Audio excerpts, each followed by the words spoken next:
কেন সাত ভাই নিজের বোনকে মেরে তার মাংস খেয়েছিল? অনেক পুরনো সময়ের কথা। এক গ্রামে এক পরিবার বাস করত যেখানে সাত ভাই এবং এক বোন ছিল। তাদের বাবা মা খুব দ্রুতই মারা যান, তাই ছেলেমেয়েরাও খুব তাড়াতাড়ি সাংসারিক কাজ শিখে নিয়েছিল। সাত ভাই তাদের বোনকে খুব ভালোবাসত। বোনও নিজের প্রাণের চেয়ে প্রিয় ভাইদের খুব খেয়াল রাখত। এভাবে সময় কাটতে লাগলো এবং একদিন যখন সাত ভাই শিকারে গিয়েছিল তখন সন্ধ্যা ঘনিয়ে আসছিল। বোন তখন তাদের জন্য খাবার তৈরি করছিল। যখন সে তরকারির জন্য শাক কাটছিল তখন ছুরির ধারালো চোট লেগে তার আঙুল কেটে যায় এবং রক্ত ঝরতে শুরু করে।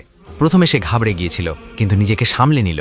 সে ভাবল, যদি ভাইয়েরা জানতে পারে তবে খুব দুশ্চিন্তা করবে, আমার তাদের এই কথা জানানো উচিত নয়। সে তাড়াতাড়ি বহমান রক্ত নিজের ওড়না দিয়ে মুছতে চাইল, কিন্তু তার মনে হলো যদি ভাইয়েরা মনোযোগ দিয়ে দেখে তবে তারা বুঝে ফেলবে। অনেক চিন্তাভাবনার পর যখন সে কিছু বুঝতে পারল না, তখন সে তার বহমান রক্ত সেই শাক দিয়ে মুছে নিল, যা দিয়ে সে তরকারি রান্না করতে যাচ্ছিল। যখন সন্ধ্যায় সাত ভাই বাড়ি ফিরল, বোন সবার জন্য খাবার পরিবেশন করল। আজকের শাক এতটাই সুস্বাদু ছিল যে সাত ভাই আঙুল চাটতে লাগল এবং বলল, বোন, আজকের শাক তো লাজবাব হয়েছে, এমন স্বাদ আগে কখনো পাইনি। বোন তাদের প্রশংসা শুনে হেসে উঠল। সে ভাবল, যাক, ভাইয়েরা খুশি হয়েছে, এটাই অনেক। কিন্তু কথা এখানেই শেষ হলো না। পরের দিন সকালে যখন সাত ভাই শিকারের জন্য জঙ্গলে গেল, তখন সেই বিষয়েই আলোচনা শুরু হলো যে বোন শাকে এমন কি দিয়েছিল যে তার স্বাদ এত চমৎকার ছিল। সবাই ঠিক করল যে আজ এই বিষয়ে বোনকে অবশ্যই জিজ্ঞেস করবে। সন্ধ্যায় সাত ভাই যখন দ্রুত বাড়ি ফিরে এলো, দেখল বোন রান্না করছে। তখন বড় ভাই তার কাছে গিয়ে বলল, বোন, তুমি কাল শাকে এমন কি দিয়েছিলে যে তার স্বাদ খুব অনন্য ছিল? বোন প্রথমে কথাটি এড়িয়ে যাওয়ার চেষ্টা করল, কিন্তু বড় ভাইয়ের বারবার জিজ্ঞাসায় সে বলে দিল যে তার একটি আঙুল কেটে গিয়েছিল এবং সে তার বহমান রক্ত সেই শাকে মিশিয়ে দিয়েছিল। যেই এই কথা ছয় ভাইয়ের কানে পৌঁছালো, অমনি যেন তাদের মুখের ভাব বদলে গেল। সন্ধ্যায় যখন সাত ভাই একসাথে বসেছিল, বড় ভাই অন্য ভাইদের বলতে লাগল, ভাবো তো, যখন বোনের রক্তের কয়েক ফোঁটা এত সুস্বাদু, তবে তার মাংস কত সুস্বাদু হবে। অন্য ভাইয়েরাও এই নিষ্ঠুর বিচারে সম্মতি দিয়ে বলল, হ্যাঁ, অবশ্যই বোনের মাংস খুব সুস্বাদু হবে। এখন ছয় ভাইয়ের মধ্যে বোনের মাংস খাবার লালসা জেগে উঠল, কিন্তু সবচেয়ে ছোট ভাইয়ের এটি শুনে গভীর অস্থিরতা হলো। সে ভাবল, কিভাবে সম্ভব যে কেউ আপনজনের সম্পর্কে এত ভয়ানক চিন্তা করতে পারে। তখনই বড় ভাই বলল, কালই আমরা বোনকে বিয়ের নাম করে জঙ্গলে নিয়ে যাব এবং তীর মেরে তাকে মেরে ফেলব, তারপর তার সুস্বাদু মাংস খাব। সব ভাই বড় ভাইয়ের কথায় সায় দিয়ে তা মেনে নিল, কিন্তু ছোট ভাই তার ভাইদের কথা শুনে খুব দুশ্চিন্তাগ্রস্ত হয়ে পড়ল। সে তার প্রিয় বোনকে বাঁচানোর জন্য অস্থির হয়ে উঠল। সে খোলাখুলি এর প্রতিবাদ করতে পারল না, কারণ ছয় ভাই একদিকে ছিল। পরের দিন বড় ভাই বোনকে খুব আদর করে ডাকল, প্রিয় বোন, তুমি এখন বিয়ের যোগ্য হয়েছ। আমরা তোমার জন্য এক খুব সুন্দর এবং যোগ্য বর খুঁজে পেয়েছি। আজ আমরা তোমাকে তার বাড়ি দেখাতে নিয়ে যাব, তুমি তৈরি হয়ে নাও। বোন এটি শুনে খুব খুশি হলো। শেষ পর্যন্ত সেও নিজের ঘর সংসার গড়ার স্বপ্ন দেখছিল। সে উৎসাহ নিয়ে তৈরি হলো এবং তার ভাইয়েদের সাথে রওনা দিল। সারা পথ বোন খুশি ছিল, কিন্তু এত দূর হাঁটার কারণে বোন পুরোপুরি ক্লান্ত হয়ে পড়েছিল। তখন সে বড় ভাইকে জিজ্ঞেস করল, ভাইয়া, আমার শ্বশুরবাড়ি আর কত দূর? বড় ভাই হাসল এবং সামনের দিকে ইশারা করে বলল, দেখো, ওই যে তোমার শ্বশুরবাড়ি, সেখানে তুমি রানীর মতো রাজ করবে। বোন এটি শুনে খুব খুশি হলো এবং উৎসাহ নিয়ে সামনের দিকে এগোতে লাগল। কিন্তু যেমনই সে একটু সামনে এগোলো, হঠাৎ তার সব ভাই তাকে ধরে ফেলল। বোন কিছু বুঝে ওঠার আগেই ভাইয়েরা তাকে গাছের সাথে বেঁধে ফেলল। ভাইয়া, তোমরা এটা কি করছো? সে ঘাবড়ে গিয়ে জিজ্ঞেস করল, কিন্তু তার ভাইদের মুখে এখন আর কোনো দয়া বা ভালোবাসা ছিল না। বড় ভাই আদেশ দিল, একে শক্ত করে বেঁধে দাও। নিজের সব ভাইকে হত্যাকারীর রূপে দেখে বোনের হৃদয় কেঁপে উঠল।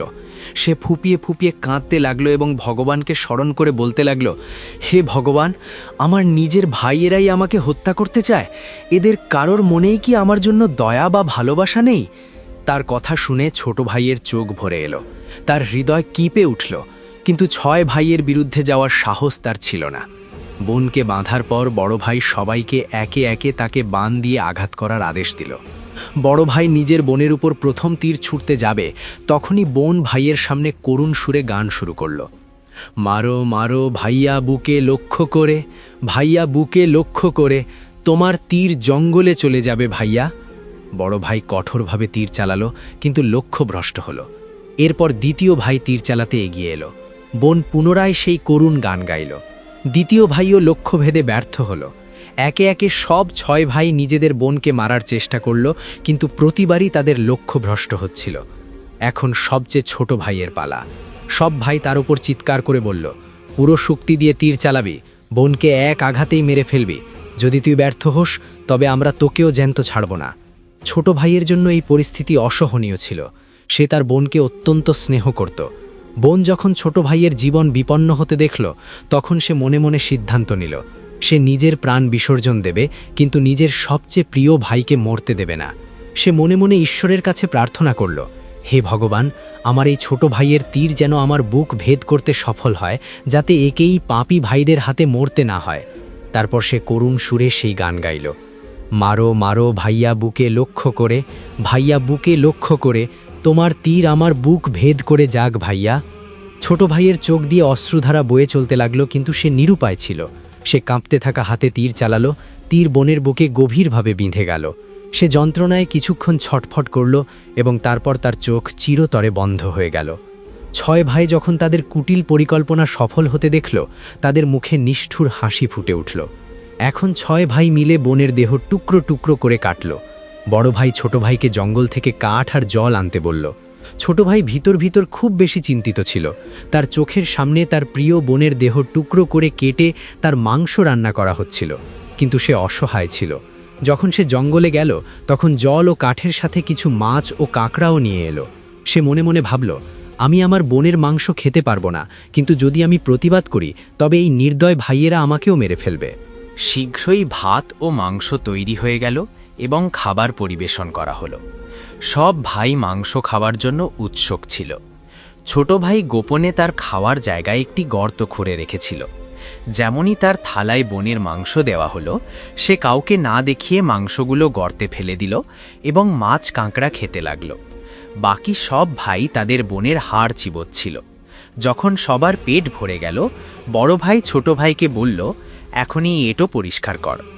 ছোট ভাই বোনের হাড় ও বাকি অঙ্গগুলো একত্র করল এবং গোপনে সেই গর্তে ফেলে মাটি দিয়ে ঢেকে দিল। সময় কাটতে লাগল। সেই জায়গা থেকে একটি বাঁশ গাছ জন্মে উঠল এবং ধীরে ধীরে সেখানে বাঁশের ঝাড় তৈরি হলো। তারপর একদিন এক সাধু সেখান দিয়ে যাচ্ছিলেন। তখনই তার নজর সেই বাঁশঝাড়ের ওপর পড়ল, যা ছিল খুব বড় এবং ঘন, এবং এটি বাকি বাঁশগুলোর থেকে একটু আলাদা মনে হচ্ছিল। সাধু ভাবলেন, কেননা বাঁশ দিয়ে একটি বাদ্যযন্ত্র তৈরি করা যাক, যা দিয়ে আমি গ্রামে গ্রামে ঘুরে ভিক্ষা চাইতে পারব। তাই তিনি একটি বাঁশ কেটে নিলেন এবং সেটি সাথে নিয়ে গেলেন। সাধু সেই বাঁশ দিয়ে সারিঙ্গি নামক একটি বাদ্যযন্ত্র তৈরি করলেন। তিনি সেটি বাজিয়ে বাজিয়ে দিনভর মানুষের বাড়ি গিয়ে ভিক্ষা চাইতেন এবং বিনিময়ে প্রচুর উপদেশ দিতেন। একদিন সাধু ভিক্ষা চাইতে চাইতে সেই গ্রামে গিয়ে পৌঁছালেন যেখানে সেই 7 ভাই থাকত। ইতিমধ্যে 6 ভাইয়ের বিয়ে হয়ে গিয়েছিল, কিন্তু সপ্তম ভাই এখনও একা ছিল।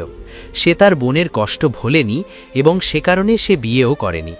যখন সাধু বড় ভাইয়ের বাড়িতে পৌঁছালেন, যেমনই তিনি উঠানে পা রাখলেন, তার সারেঙ্গি নিজে থেকেই গান গাইতে শুরু করল। বেজনারে সারেঙ্গি, এই হলো সবচেয়ে বড় শত্রু। বড় ভাইয়ের বাড়িতে বেজনারে সারেঙ্গি, দয়া মায়া সব ছেড়ে সম্পর্কে এই কলঙ্ক লাগালো। এটি শুনতেই বড় ভাইয়ের ঘাম ছুটতে লাগলো। সে আওয়াজ শুনেই চিনে ফেলল যে এটি তো তার বোনের কণ্ঠস্বর, যাকে আমরা 7 ভাই অনেক বছর আগে মেরে খেয়েছিলাম। সে ভাবনায় অস্থির হচ্ছিল যে যদি গ্রামবাসী সত্য জানতে পারে তবে কি হবে। সে তৎক্ষণাৎ তার স্ত্রীকে বলল, তাড়াতাড়ি যোগীকে ভিক্ষা দিয়ে বিদায় করো। যোগী কোনো প্রশ্ন না করেই ভিক্ষা নিয়ে সেখান থেকে চলে গেলেন। এরপর যোগী একে একে সব ভাইয়ের বাড়িতে পৌঁছালেন। প্রতিবার যেমনই তিনি কোনো ভাইয়ের উঠানে পা রাখতেন, সারেঙ্গি আবার সেই করুণ গান গাইতে শুরু করত। বেজনারে সারেঙ্গি, এই হলো সবচেয়ে বড় শত্রু, এই পাপী ভাইদের বাড়িতে বেজনারে সারেঙ্গি। সব ভাই খুব অস্থির হয়ে পড়ল। তাই একে একে সব ভাই তাদের স্ত্রীদের বলল যে অবিলম্বে যোগীকে ভিক্ষা দিয়ে বিদায় করে দাও। শেষে যোগী সবচেয়ে ছোট ভাইয়ের বাড়িতে পৌঁছালেন। যেমনই যোগী তার দুয়ারে পা রাখলেন, সারেঙ্গি তার সুর বদলে ফেলল এবং এক নতুন মধুর সঙ্গীত বাজতে লাগল। বাজরে বাজো সারেঙ্গি, আমার সবচেয়ে ছোট ভাইয়ের ঘরে, মনের কথা মনে লুকিয়ে যুগ যুগ ধরে রেখেছে। বাজরে বাজো সারেঙ্গি, এটাই আমার সবচেয়ে প্রিয় ভাইয়ের ঘর। এটি শুনে ছোট ভাই চমকে উঠল এবং ভাবতে লাগল, এটি তো আমার বোনের কণ্ঠস্বরের মতো মনে হচ্ছে। তারপর মনে মনে ভাবল, না, এটি আমার ভ্রম। কিন্তু সঙ্গীত বারবার শোনার পর সে অদ্ভুত অনুভব করতে লাগল। সে তৎক্ষণাৎ যোগীকে সম্মানপূর্বক তার ঘরে বসার জন্য বলল। ছোট ভাই যোগীকে খুব সম্মান এবং জলখাবার দিয়ে স্বাগত জানালো। তারপর সে সারেঙ্গির গল্প জানতে চাইল। যোগী তাকে বললেন যে এই বাদ্যযন্ত্রটি একটি বিশেষ বাঁশ দিয়ে তৈরি, যা এক অজ্ঞাত জায়গায় জঙ্গলের মাঝখানের এক বাঁশ ঝাড় থেকে নেওয়া হয়েছে। সারেঙ্গি থেকে উৎপন্ন সঙ্গীত এবং যোগীর কথা শুনে ছোট ভাই ভাবনায় পড়ে গেল এবং মনে মনে চিন্তা করতে লাগল যে হতে পারে এই সারেঙ্গির সাথে আমার কোনো গভীর সম্পর্ক আছে। তারপর ছোট ভাই যোগীর কাছে বিনতি করল, দয়া করে এই সারেঙ্গিটি আমাকে দিয়ে দিন, আমি এটি সব সময় আমার কাছে রাখব। যোগী সহানুভূতির সাথে তার দিকে তাকালেন এবং কোনো প্রশ্ন ছাড়াই সারেঙ্গিটি ছোট ভাইকে সঁপে দিয়ে সেখান থেকে চলে গেলেন। যোগী চলে যাওয়ার পর ছোট ভাই সারেঙ্গিটিকে একটি পবিত্র স্থানে রাখল। সে ধূপ দ্বীপ জ্বালিয়ে সেটিকে সম্মান দিল, যেন সেটি কোনো পূজনীয় বস্তু। কিন্তু কিছুদিনের মধ্যেই সে তার ঘরে এক অদ্ভুত পরিবর্তন অনুভব করল। প্রতিদিন যখন সে কাজ থেকে ফিরত, দেখত যে ঘরের সব কাজ হয়ে গেছে। ঘর একদম পরিষ্কার পরিচ্ছন্ন থাকত, বাসনও মাজা থাকত। শুরুতে সে ভেবেছিল হয়তো কোনো প্রতিবেশী বা ভাবিরা সাহায্য করছেন, কিন্তু যখন এই ধারা রোজ হতে লাগলো তখন তার সন্দেহ বাড়তে লাগলো। সে তার ভাবিদের বাড়ি গিয়ে জিজ্ঞেস করল, আমার অনুপস্থিতিতে কি আপনারা আমার ঘর পরিষ্কার করে দেন?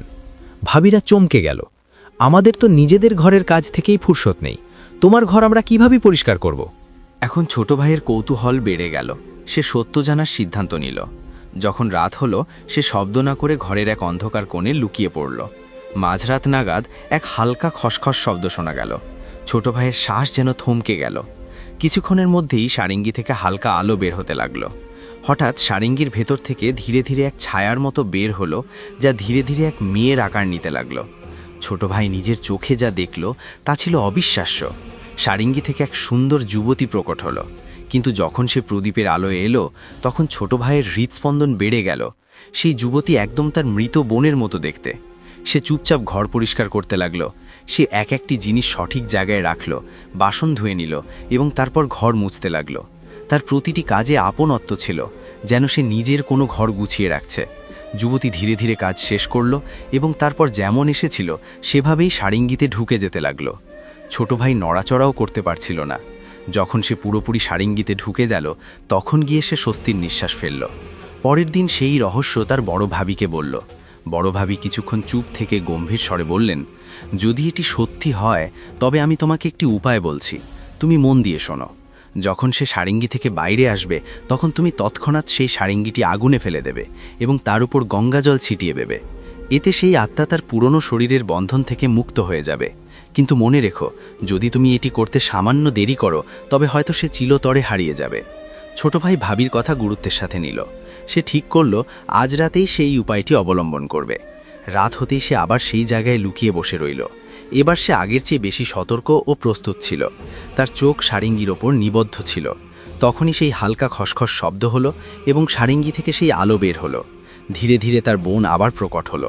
সে বরাবরের মতো ঘর পরিষ্কার শুরু করলো। যেমনই যুবতী তার শেষ কাজ শেষ করে আবার সারেঙ্গির দিকে এগোলো, ছোট ভাই ঝটপট সারেঙ্গিটি তুলে আগুনে ফেলে দিল।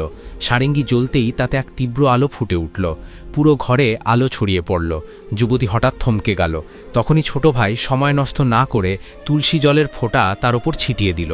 যেমনই তুলসী জলের ফোঁটা সেই মেয়ের ওপর পড়ল, হঠাৎ এক অলৌকিক কাণ্ড ঘটল। ধীরে ধীরে সে মানব রূপে পরিবর্তিত হতে লাগল। ছোট ভাই একদম চমকে গেল। সে নিজের চোখের ওপর বিশ্বাস করতে পারছিল না। যাকে সে এক বেদনাদায়ক দুর্ঘটনায় চিরতরে হারিয়েছিল, আজ সে আবার তার সামনে দাঁড়িয়েছিল। চোখের জল তার চোখ দিয়ে বইতে লাগল। সে দৌড়ে গিয়ে তার বোনকে জড়িয়ে ধরল। বোন ও ভাইয়ের গলা জড়িয়ে ধরে হাউ হাউ করে কেঁদে উঠল। দুজনেই একে অপরকে দেখে ফুপিয়ে ফুপিয়ে কাঁদছিল।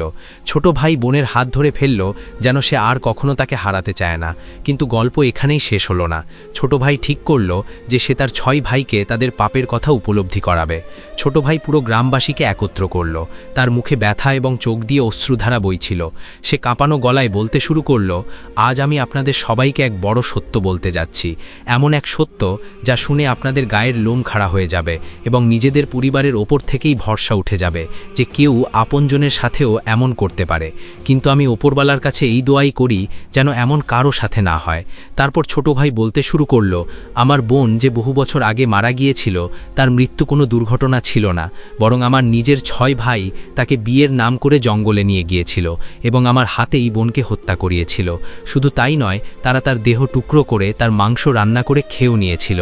এতটুকু শুনতেই গ্রামবাসীদের শ্বাস থমকে গেল। তারপর ছোট ভাই বলল, কিন্তু জানি না এটি ঈশ্বরের কেমন অলৌকিক লীলা। আমার বোন যে বহু বছর আগে এই দুর্ঘটনার শিকার হয়েছিল সে আজও আমাদের মাঝে একদম জীবিত ও সুস্থ দাঁড়িয়ে আছে। এতটুকু বলে ছোট ভাই তার বোনকে ডাক দিল, এসো বোন, সবার সামনে এসো। বোন ধীরে ধীরে এগিয়ে এলো।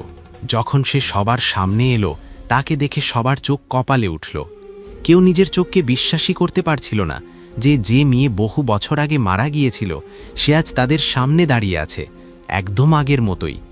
কেউ এই অলৌকিক ঘটনায় ভরসা করতে পারছিল না, কিন্তু সত্যি তো এটাই ছিল যে তার পুনর্জন্ম হয়েছে। গ্রামবাসীরা ছোট ভাইয়ের কথা শুনে এবং তার বোনের ওপর হওয়া অত্যাচার দেখে সবার চোখ ভিজে উঠল। বোনের পুনর্জন্মের কথা যখন 6 ভাইয়ের কাছে পৌঁছালো, মনে হলো যেন তাদের পায়ের তলা থেকে মাটি সরে গেছে। এদিকে গ্রামবাসীরা নিজেদের মধ্যে কথা বলছিল যে এই নরপশুদের সমাজে থাকার কোনো অধিকার নেই। যারা নিজের বোনকেই মেরে খেতে পারে সেই গ্রামেই রাক্ষসদের থেকে কিভাবে নিরাপদ থাকবে। আমাদের এখনই এই রাক্ষসদের গ্রাম থেকে বের করে দেওয়া উচিত। এখন মানুষের রাগ সপ্তাকাশে ছিল। গ্রামের মুরব্বীরা বিচার করলেন যে আমাদের এই পাপীদের সাজা দিতেই হবে। যদি আজ এদের ছেড়ে দেওয়া হয় তবে জানি না ভবিষ্যতে কার ওপর এবং কেমন বিপদ ঘটাবে। তখনই মুরব্বীদের আদেশ পেয়ে গ্রামের কিছু লোক 6 ভাইয়ের বাড়ি গেল এবং তাদের টেনে হিচড়ে সবার সামনে নিয়ে এলো। ভয়ের চোটে সব ভাইয়ের অবস্থা খুব খারাপ হয়ে গিয়েছিল। এখন গ্রামবাসীরা ফয়সালা শোনালো যে এই দুরাচারীদের লাঠি সোটা দিয়ে পেটাতে পেটাতে গ্রামের সীমানা পর্যন্ত ছেড়ে দিয়ে এসো এবং মনে থাকে যেন আজ থেকে এরা যেন আর কখনোই গ্রামে দেখা না যায়। এটি শুনতেই 6 ভাই গ্রামবাসীদের সামনে কান্নাকাটি করে নিজেদের প্রাণ ভিক্ষা চাইতে লাগল। কিন্তু তাদের কালো কীর্তির কথা জেনে কারো মনেই তাদের প্রতি দয়া হলো না। এমনকি তাদের স্ত্রীরাও তাদের ঘৃণ্য কাজের কথা জেনে তাদের চিরতরে ছেড়ে বাপের বাড়ি চলে গেল। এদিকে মানুষের চোখে রাগের আগুন জ্বলছিল। এখন 6 ভাইয়ের মনে হচ্ছিল যে আজ তাদের জীবনের শেষ মুহূর্ত এবং এখন তাদের বাঁচানোর জন্য কেউ এগিয়ে আসবে না। এইসব ভেবে তাদের কেঁদে কেঁদে অবস্থা খারাপ হয়ে গিয়েছিল। কিন্তু তখনই তাদের এমন দুর্দশা এবং অসহায় অবস্থা দেখে বোন আর থাকতে পারল না এবং তাদের বাঁচানোর জন্য এগিয়ে এলো এবং কাঁদতে কাঁদতে গ্রামবাসীদের বলল, আমি জানি আমার ভাইদের ভুল ক্ষমার যোগ্য নয়, কিন্তু এরা তো আমার নিজের ভাই, এরা নিজেদের ভুল বুঝতে পেরেছে।